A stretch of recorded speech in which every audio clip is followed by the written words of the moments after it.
예, 소개받은 이정철입니다.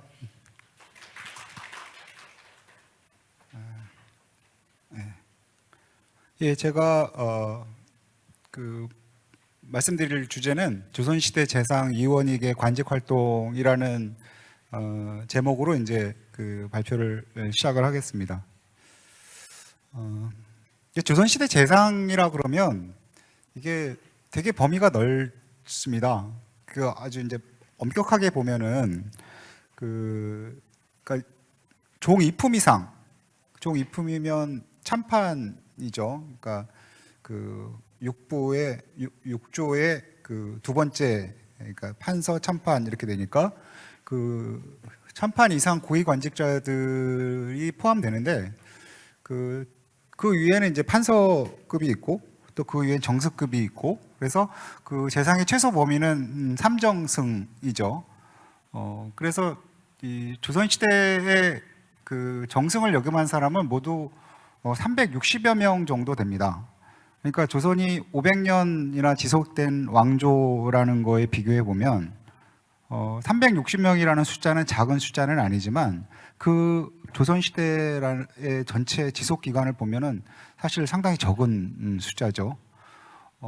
그래서 재상은 하나의 전형으로 재상의 모습이 이것이다 라고 말을 할 수는 없다고 생각을 합니다. 왜냐하면 하급직책은 규정된 임무가 있죠. 그러니까 뭐를 해야 된다라고 하는 딱 규정된 임무가 있는 반면에 재상은 행정적인 역할도 물론 있지만 거긴 다분히 정치적인 역할도 많이 포함이 되어 있습니다. 그리고 이 정치적인 역할이라고 하는 것은, 정치적이라고 하는 것은 시대마다 정치적 상황이 다르죠. 그러니까 재상이 해야 되는 일들은 법적으로 규정을 해놓기는 해도 매우 포괄적으로 규정할 수밖에 없을 거라고 생각을 합니다. 그래서 어쨌든 재상은 당대의 국가적인 과제를 해결하는 존재였습니다. 그러니까 해결을 하든 못하든 어쨌든 재상의 역할은 이거라고 생각을 합니다.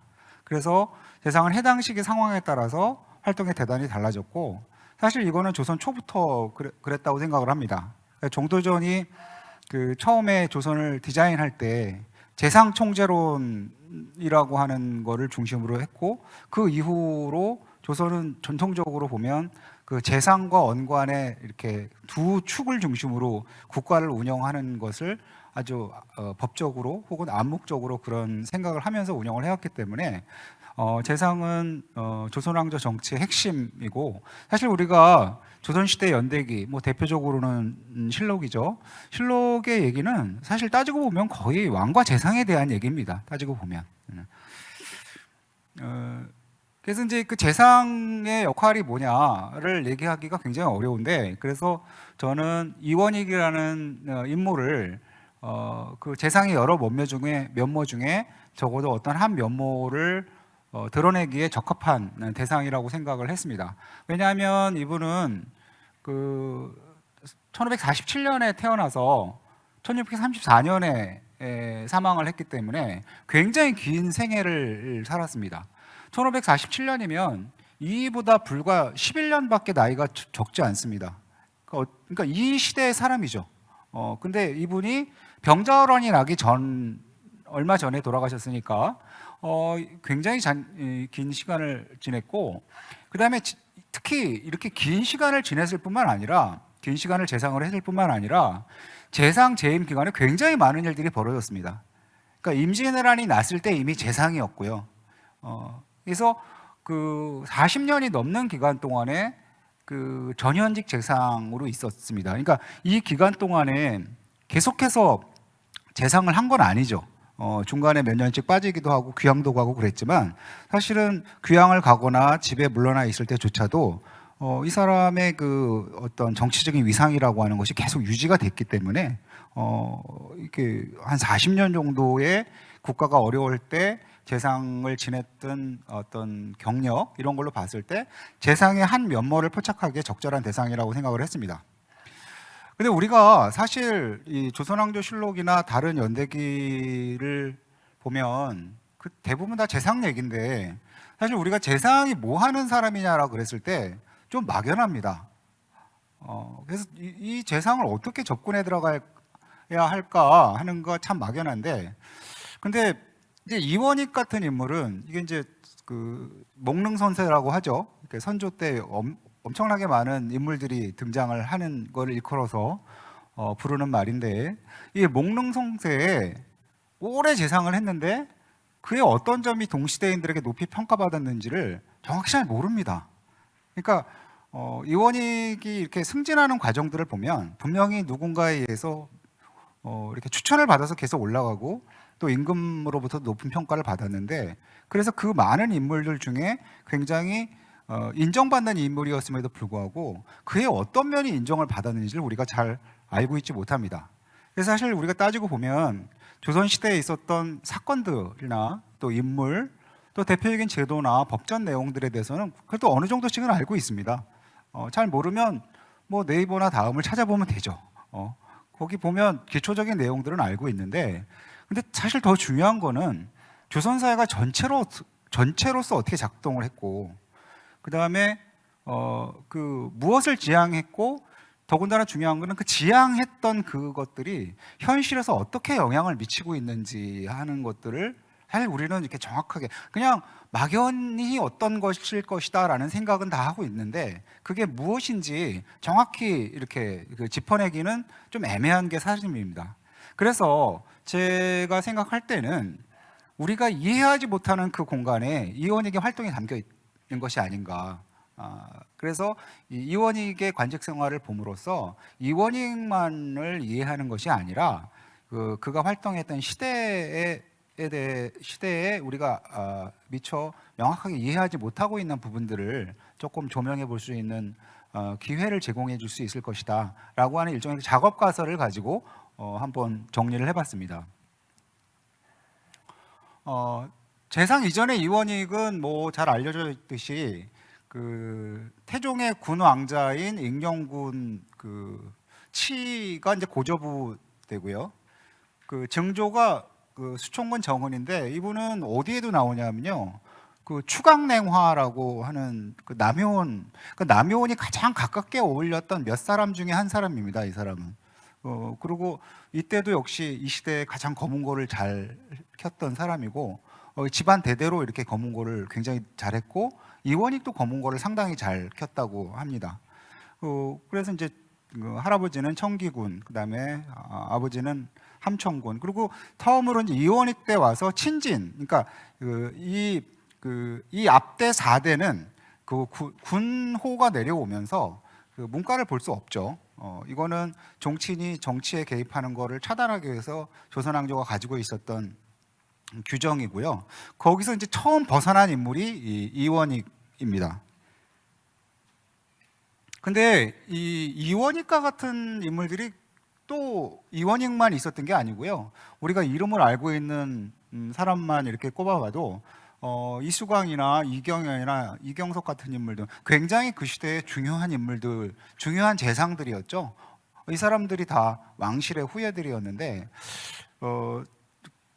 제가 이걸 준비를 하면서 이 왕실의 후예들 출신의 재상들에 관한 연구가 있나 해서 찾아봤더니 그런 연구는 없더라고요. 근데 이거는 한번 누군가에 의해서 조금 더 연구가 됐으면 하는 느낌이 있습니다. 왜냐하면은 사실 이경석 같은 경우가 나중에 그 병자호란 났을 때 그 항복하는 글을 쓸 때 그 다 꺼리는데, 이경석이 나중에 이렇게 쓰게 된 거는 사실은 개인의 명예, 그러니까 그 글을 쓰면은 개인적으로 굉장히 불명예스러울 거를 알지만 사실은 나라를 위해서 자기의 명예를 딱 내놓은 거라고 볼 수도 있거든요. 그러니까 이거는 그 국가에 대한 충성 수준이 아니라 국가와 자기를 동일시하는 수준에서 나올 수 있는 행동이었고, 왕실에서도 이제 이런 사람들에 대한 대우는 조금 달랐던 것 같습니다.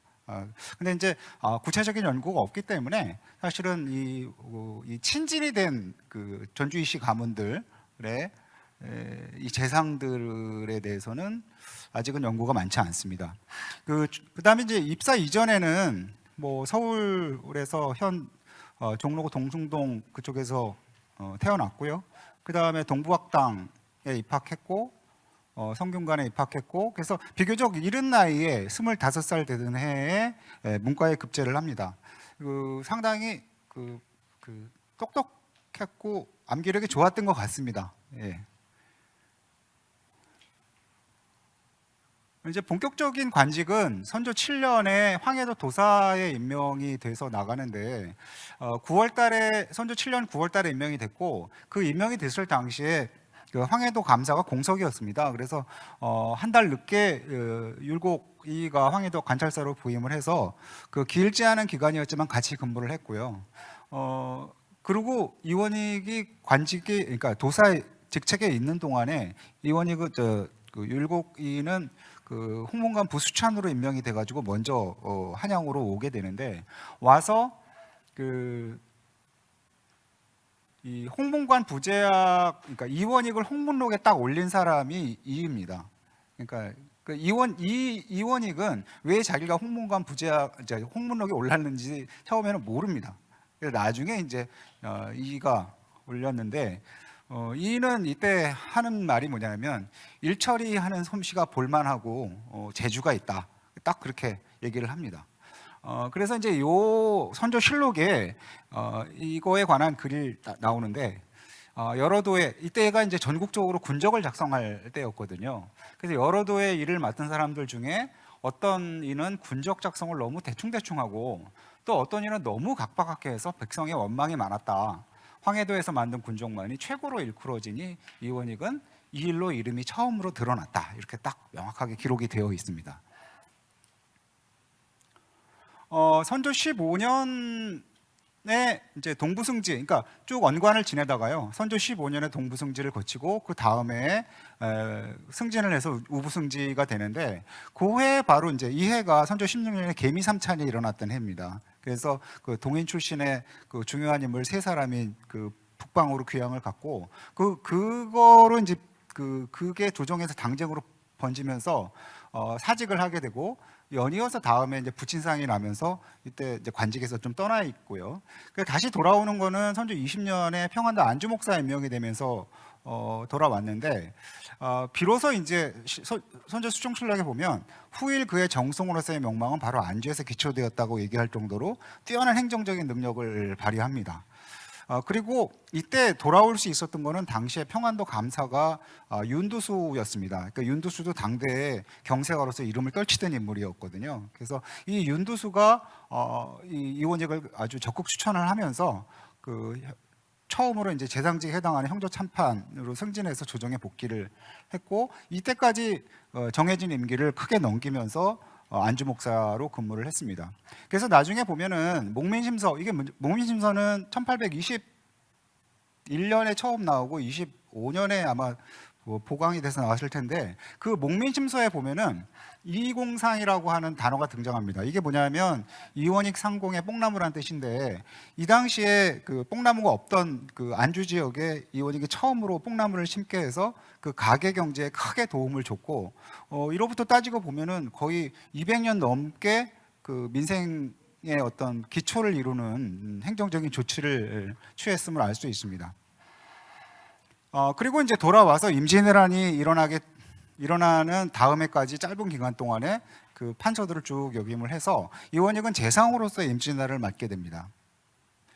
임진왜란 시기에는 임진왜란이 나자 이원익은 이제 징병채찰사로 임명이 되는데, 사실 이거는 이 관직의 이름하고 이 사람의 이제 그 임무가 좀 어긋났던 게, 선조가 자기가 이제 피난을 몽진을 갔을 때 그 몽진을 간 지역에서 자기 안위를 보장받을 수 없으니까 이 지역에서 굉장히 평가가 높았던 이원익의 명성에 기대서 자기의 이제 피난길을 보장하기 위해서 그 이원익을 여기 임명을 했던 거고, 그걸 너무나 그 이원익은 뭐 100%가 아니라 거의 200% 임무 수행을 합니다. 그래서 불과 며칠 사이에 파탄난 민심을 다독여서 선조 일행을 평양에서 영접을 했고, 선조는 6월 11일 날 평양을 떠나서 다시 이제 영변으로 향하는데, 떠나면서 이원익에게 이렇게 기회를 봐서 왜군을 공격하라라고 얘기를 하니까 또 그대로 이렇게 따라서 했다가 결국은 그 공격에 실패하고 역습을 받아가지고 오히려 평양성을 잃게 되죠. 이때 이게 보면은 이원익은 군사적인 재능은 별로 없었던 것 같습니다.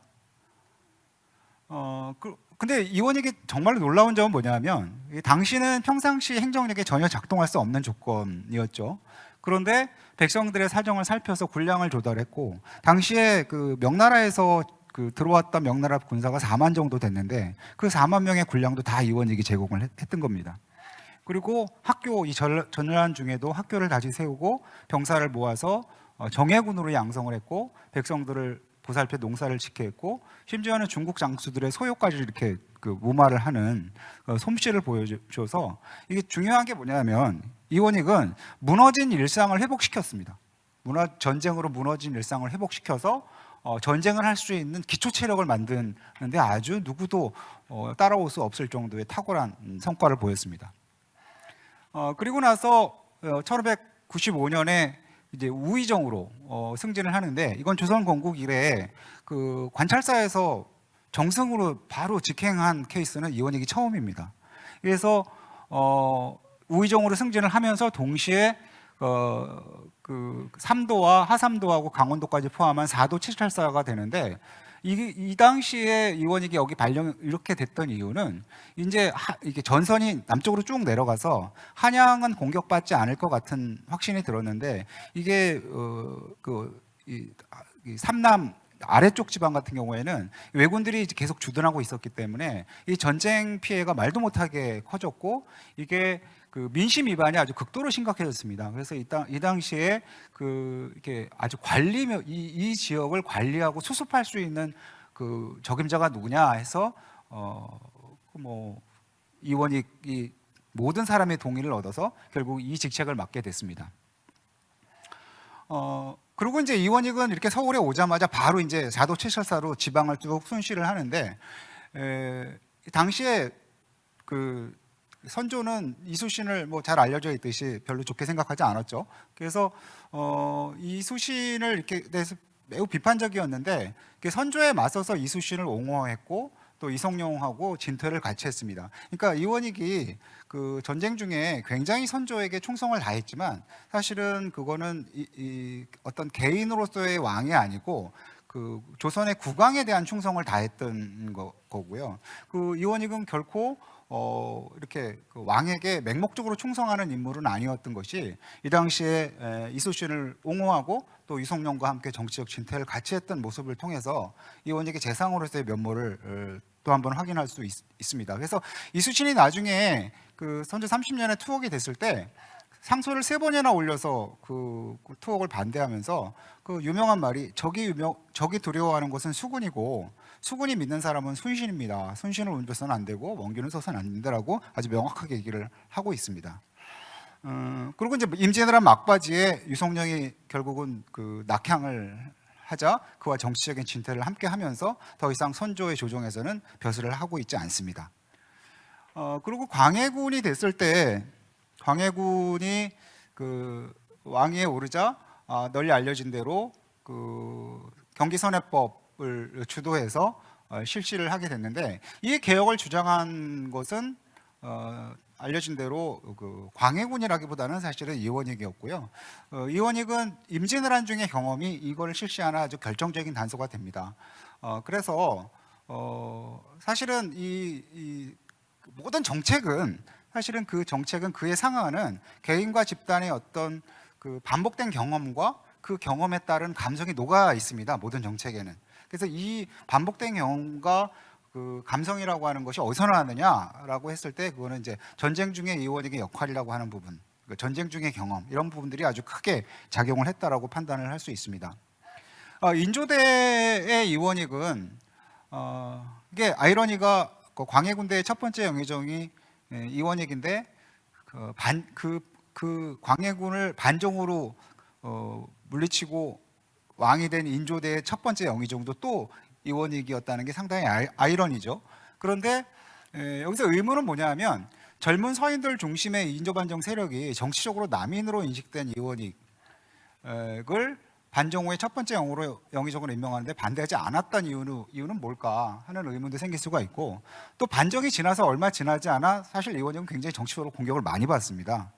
이러한 의문은 뭐냐 하면은 사실은 이원익은 그 명망이라고 하는 면에서 당시 이원익을 버금가는 사람이 없었습니다. 그러니까 임진왜란 중에 큰 공을 세웠던 사람들이 이제 여기 유성룡, 이덕형, 이항복 같은 사람들인데, 이 사람들은 이성룡은 선조 사망하기 한 1년쯤 전인가 사망을 하고요. 이 이덕형, 이항복은 광해군대에 결국은 그 여러 가지 복잡한 사건 때문에 결국은 그 귀양 가서 죽거나 아니면 집에서 죽거나 이렇게 목숨을 잃죠. 그래서 그 명망이라고 하는 면에서 이원익은 아주 그 비교할 수 없는 사람이었고, 당시에 특히 그가 광해군대에 4년이나 그 홍천에 가서 귀양살이를 했던 것도 역시 그 반정의 명분에 부합하는 일이었고, 이원익은 당색이 짙지도 않았고 또 권력력이 있는 사람처럼 비춰지지도 않았습니다.